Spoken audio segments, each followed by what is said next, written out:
तो सवाल है, डायमंड में स्पार्क किस वजह से आता है? आप ऐसा किस तरह का डायमंड खरीदे कि आपको चमकदार लाइट लस्टर झिलमिलाता हुआ हीरा मिले?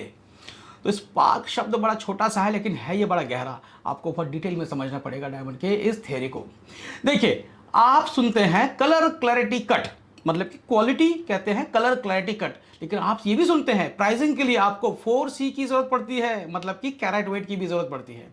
लेकिन आपका ये दोस्त उदय हमेशा ये बोलता है, हीरे की कीमत सिर्फ कलर क्लैरिटी कट पे नहीं, हीरे की कीमत सिर्फ दो बातों पे होती है। पहली बात है वेट, मतलब कि वजन, और दूसरी बात है ब्यूटी, मतलब कि खूबसूरती।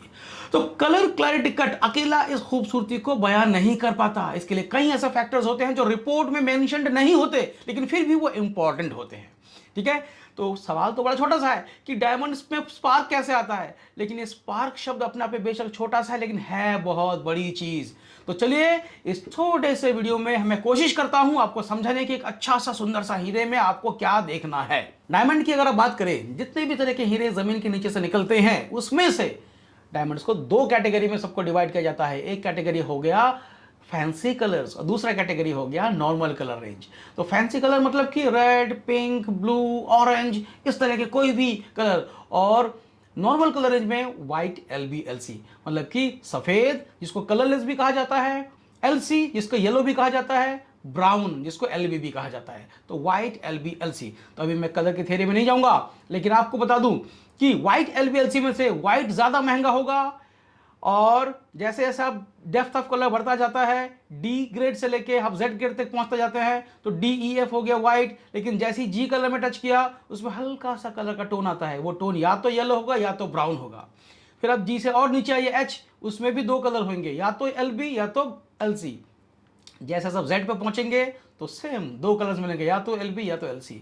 तो अब आप कोई भी कलर ग्रेड का डायमंड लीजिए, फॉर एग्जांपल आपने H कलर ग्रेड का लिया, आपके पास दो ऑप्शंस होते हैं, या तो LB या तो LC।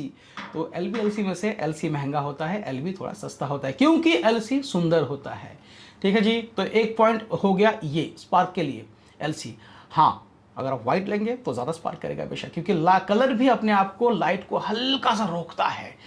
अब मैं बात करता हूँ क्लैरिटी के लिए। क्लैरिटी में अगर आप देखेंगे, क्लैरिटी में 5 ग्रुप्स होते हैं, जिनको के 11 ग्रेड्स में डिवाइड किया गया है। 5 ग्रुप्स का नाम क्या है? FL, VVS, VS, SI, I।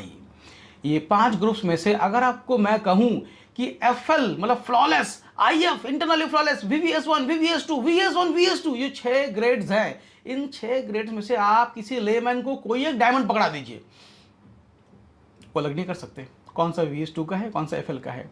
इतना बारीक सा फर्क होता है। उसको एक 10x लूप से जब कोई एक्सपर्ट ग्रेडर देखते हैं तभी अलग कर सकते हैं। तो फिर ग्रेड में फर्क क्यों किया गया है?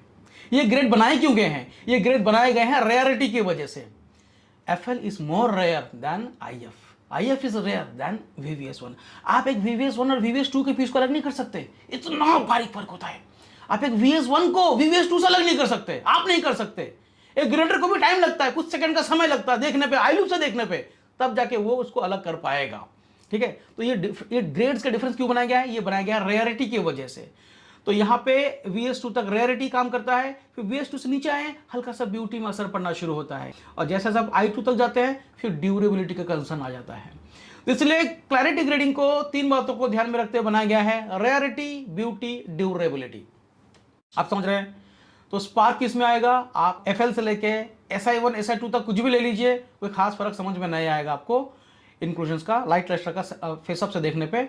लेकिन हाँ, उस डायमंड में मिल्कीनेस ना हो, उस डायमंड में दूधियापन ना हो, अपने इस बात का ध्यान रखना है। तो अगर आप एक व्हाइट का या एक अच्छे कलर गेट का LC लेते हैं, LC का पीस लेते हैं, अगर आप FL से लेके SI1 तक का या SI2 तक के क्लैरिटी ग्रेड में कुछ भी लेते हैं, अगर आप कट लेते हैं एक्सीलेंट या up to very good according to GIS standards वाला, तो भी आपको झिलमिलाता हुआ सा हीरा मिलेगा, स्पार्क मिलेगा।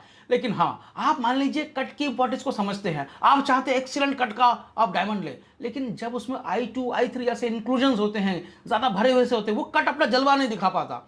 तो अगर आपने क्लैरिटी से कॉम्प्रोमाइज किया तो उस वक्त आप अच्छा कट लेंगे तो भी आपको फायदा नहीं मिलने वाला। हाँ, अगर आपके डायमंड की क्लैरिटी अच्छी होगी, उसमें अच्छा कट हो, तो कट अपना जलवा दिखा पाएगा। और ऊपर से अगर आप थोड़ा कलर भी बेटर लेंगे, क्योंकि आप जान लीजिए कि कलर भी लाइट को रोकता है। अगर आप एक डार्कर कलर का डायमंड लेंगे, वो लाइट को अंदर जाने से रोकेगा, बाहर आने से रोकेगा, वो भी मैक्सिमम स्पार्क, मैक्सिमम झिलमिलाहट नहीं दे पाता। और अब जो मैं बात कहने वाला हूँ सबसे इंपॉर्टेंट, वो है जात। जात वर्ड का मतलब ये हो गया टाइप, किस तरह का दिखने में है। इस जात को आपको अभी समझा पाना मेरे लिए मुश्किल है, जब तक आप अपनी आंखों से देखेंगे नहीं तब तक समझेंगे नहीं। तो इसके लिए मैं कोशिश कर रहा हूँ, कुछ वीडियोस आपके सामने रखूंगा जात के ऊपर, क्योंकि ये जात के बारे में कभी भी कोई लैब नहीं लिखती है। आप इसको कुछ हद तक समझ लीजिए कि ओरिजिन से संबंधित है या दिखने में अलग तरह का है, ठीक है, इसे जात भी कहते हैं। तो अच्छे जात का, अच्छे कलर में, अच्छी क्लैरिटी के साथ, अच्छे कट में अगर आप कोई भी डायमंड लेते हैं तो ज़रूर वो स्पार्क करेगा, ज़रूर करेगा। बस यही इसका सिद्धांत है। बाकी आपको अगर अच्छा डायमंड चाहिए तो आप हमसे कॉन्टैक्ट कीजिए।